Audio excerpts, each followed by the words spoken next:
Hi guys, welcome back to the channel for another video. Today I am doing the full recovery Q&A, which I mentioned on my Instagram on the date of my full recovery, my anniversary, the 29th of August.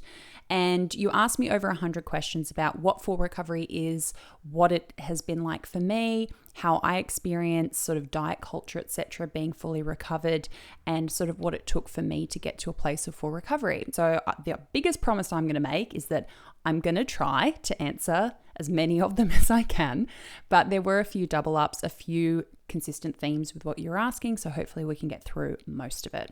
So great first question is, what's something about recovery/recovered life which you would never have believed when you were sick? I think food freedom is the biggest one. The true place that food takes in my life and the amount of time and energy and space in my brain that it occupies, that you can get to a place where you are interacting with food as you would if you'd never had an eating disorder. And that sort of morphs into how I feel about my body image as well. Something I didn't expect was that I would end up having a better relationship with food and movement and my sense of self and body image than some of the people I know in my life who have never had disordered eating or an eating disorder. I think the work that you put in recovery can very often mean that you do get to have a stronger relationship with yourself, a more balanced relationship with food and exercise and your perception of yourself, because you have to put work in that somebody who never had to go into recovery would never need to consider. So the fact that I can have this kind of relationship with myself in all those areas of my life is something I never could have expected. It was something I wasn't told for a long time. To be totally clear, I was never told in my treatment that full recovery was possible. It was only when I was in what I thought was a strong recovery, where I was probably recovered by that point, that I found out about full recovery. Did you have any relapse, even a small one, after thinking you were recovered already? Great follow-up question. So if you go back a couple of years, in fact, I'll link it up here. I made a video about 3 years into my recovery when I probably would have clinically and diagnostically have been considered recovered. But because I'd been told that I had to continue working on my recovery as if it were a substance abuse problem, which is something you are in recovery from forever, I never gave myself a day off ever. I just thought I'd have to be doing that forever. That was the closest I came to a relapse. And it was small behaviors coming back in and fixations and obsessions coming back in, nothing behavioral that was really, to the extreme. And I got on top of it within about 2 weeks. I told my family, I went back and saw my psychologist. And it was around that time that I discovered the concept of full recovery and people who were living fully recovered lives, like Carolyn Costin and other people who had gone through her treatment programs, which do subscribe to the philosophy of full recovery. And that made it possible for me to kind of relax a bit. I think that's really relevant to a lot of stages of recovery where people do relapse because they go and go and go and go, and they never give themselves a second to sort of hit pause and sit in that moment of where they are in their recovery and really take stock of how far they've come, how hard they've worked, how much progress they've made, and then let themselves step into the next phase. That's not saying you can sit in a stage of recovery forever. That's quasi-recovery, when we're just really not progressing and we're kind of procrastinating. And it's also not a free pass to slide backwards, but just intentionally giving yourself that time to sit and reflect and chill out in that space of recovery, I think can be a really good contributor to preventing relapse. How did you determine the day you were recovered? This is such a subjective, personal thing for everyone in terms of how they quantify that, I suppose. I would say that I've been recovered for about 3.5 to 4 years because of the aforementioned uncertainty around full recovery being a thing initially when I was in recovery. It's a bit tricky for me to really pinpoint because I wasn't on alert for it, I guess. But I make it my recovery anniversary, which was the day that I went into recovery, but would consider myself recovered for about 4 years now. And that's personal to everyone in the sense that you don't really have a day. Some people might have a realization. They wake up one day and it's just like, bing, you're fully recovered. Or they get like their little letter from Hogwarts in the mail saying, congratulations, you're fully recovered. This is your full recovery date. But it doesn't really work like that. It's just that you realize gradually as you move further and further away from your behaviors or disordered thought patterns that, oh, I haven't done that in a while, or it hasn't even occurred to me to do this or do that, or think about myself in that way, or talk to myself in that way. And you just get to be certain in yourself. You just know, it's a feeling. I know that's an annoying thing to say, but you get to a point where you just know, and you know that that amount of time has passed, that you get more and more confident in how you feel and how you're thinking and how you're behaving, that you just know it's been a certain period of time, not necessarily a firm date. Do you ever feel nostalgic or miss your eating disorder in any way, even though you know it's illogical? And if so, how do you deal with that? I haven't for a long time. I'd say that probably was limited to like the first year that I was in recovery. And that was mostly because I was also dealing with my depression. And I felt like my coping mechanism, which it isn't, if it was a coping mechanism, we'd be coping. But I felt like that was being taken as I was trying to also unravel all of this stuff that was scary and traumatic to go back and look at.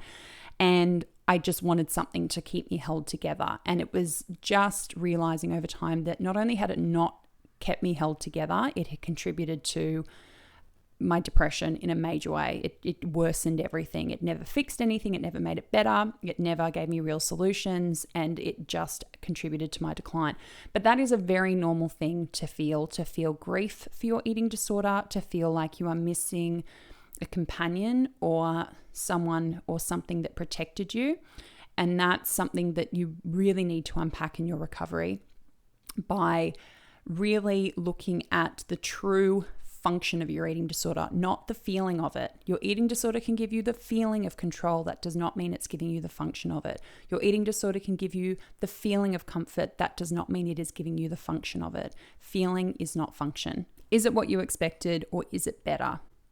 Far exceeds what I thought it could be or would be, in terms of how I not only interact with food, in terms of how I interact with movement, in terms of my treatment of myself more generally, and everything it's taught me as far as general life coping mechanisms and how to protect myself and care for myself truly, and to value myself, sort of bonuses in recovery that you don't really realize until you're out the other side and you're applying them to just your everyday recovered life. It's an enormous part of how I live my life every day, is everything that I learned in recovery. Love this one. As someone who has recovered, are you able to diet and exercise without ever going back to your eating disorder, or do you still have to be wary of your boundaries? Can absolutely exercise. Exercise is intuitive for me. I exercise when I want to, how I want to. Don't exercise when I don't want to, sometimes for very long periods of time, sometimes just briefly. It is just truly what I feel like doing. If I have low level of enjoyment with exercise, I shouldn't be doing it. If I feel pressured to do it, which, because I don't pressure myself, I don't really feel pressured to do it, but if I did, then it's a no. And that was coming from a place of discipline when I was going through recovery, which I wasn't always great at, where I would not allow myself to do any kind of movement if I had any inkling that it was coming from a disordered place. If that cranky voice in my head was telling me to do it, but particularly if the thought of not doing it made me really anxious, then I knew I couldn't do it. People will often say to me, but Mia, the exercise makes me feel really good. Yeah, it could be because your disorder thinks it feels really good. The best way to test whether or not it's coming from a disordered place is to say to yourself, well, what if I didn't do it? And what if I didn't do it tomorrow and the day after? And if anxiety starts to come up, it's probably worth addressing. As far as dieting goes, no, I do not diet. Have not dieted since I went into recovery. I will never diet. And that's because I know that I have a vulnerability to eating disorders. So it would be, a little bit redundant to have gone through recovery to then try to go back into a dieting mentality when I know that it's not safe for me to do that. But also everything that I took the time to teach myself through recovery that pertains to diet culture and societal pressure for women to be smaller just means that I've unlocked something in my brain which just says, no, that's not for me, and it's a manipulation, and it's just a way to keep you small and distracted and spending your money. So because I can see the true purpose of why diet culture is as pervasive as it is, it's kind of like I don't have to participate in it. So no, dieting is not part of recovery. It's not part of being recovered. They're not really things that can happen at the same time. How recovered should you be before having a career helping people with eating disorders? I like to go with Carolyn Costin's advice on this one, which is a minimum of 2 years, behavior-free, and really strong in your recovery and your recovery mindset. That is pretty much the gold standard.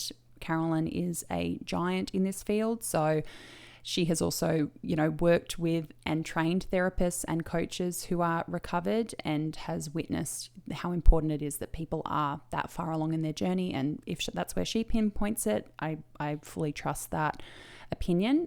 So a good 2 years of being confident in full recovery. What are some of the things you learned from recovery that you think everyone, not just people with eating disorders, should know? Oh, just truly what a waste of time and life and happiness and joy and love and opportunity and adventure and everything it is to fall into the trap of believing that you are going to be happy if you're smaller, or that you're going to feel more in control or more confident in yourself if you follow any kind of disordered rules, whether they're eating disorder rules or diet culture rules. This idea that you can't start your life or pursue your passions or be happy or deserve love until you are fitting in this little box that somebody faceless who wants your money has decided, you need to fit into, that you really don't have to participate in that. You really, really don't. And to please go and seek out examples of people who don't, who are doing awesome things and living big, unapologetic lives at all kinds of, sizes and backgrounds, because I wish that I had done that. I wish I'd been exposed to more of that. I really could have used role models who displayed and demonstrated for me what a waste of time it is to really believe that happiness is in a size. I cannot express to you how distant I feel from that belief system and how much I know it's not true. It's like uncovering a conspiracy which is actually taking place, not flat earth level conspiracy. Please don't come for me, flat earthers. But yeah, just please don't waste your time, your one precious life. I've gone down that rabbit hole for you, and it is truly just 6 years of my life I wish I could have back. Have your eating disorder thoughts gone away? Yes. Eating disorder thoughts absolutely go away. Eating disorder thoughts absolutely don't even come up at times of stress or loss or grief, as I've just experienced. They can be completely absent. You can live a life totally free of thoughts. Yes, of course, you'll have bad body image days, because you're going to be just like any other average Joe who doesn't have disordered eating or an eating disorder. I have bad body image days. I have days where I, don't feel good about myself generally. That difference is that I don't feel any need to change myself or hurt myself or punish myself for it, that I've built up a skill set and an attitude towards myself which makes that not just unlikely, but just something I wouldn't consider doing. I've rewired my brain in a way that it doesn't switch back into that pattern of thinking. I have new ways of thinking. Are there any dreams or goals that you once thought you couldn't reach because of the eating disorder, but you have now achieved or are excited to go after? Totally. I always wanted to start a business. Tick. Always wanted to work for myself. Tick. Always wanted to travel. Tick. Wanted to write, create. Tick, tick, tick, tick. Yeah, to live a life where I feel calm and settled and happy and purposeful and fulfilled creatively, success-wise, work-wise, and I feel that I've been able to do that. It's all been very hard work. It doesn't happen overnight. It's taken years and years of work in all kinds of different departments, including recovery. But yes, all of that has been more than worth it. And some of those pluses that I never could have anticipated, never could have predicted that I would be where I am. And most of it thanks to my decision to recover. And I'm going to end on this one. How did you get to be fully recovered? Oh boy, that's a big question.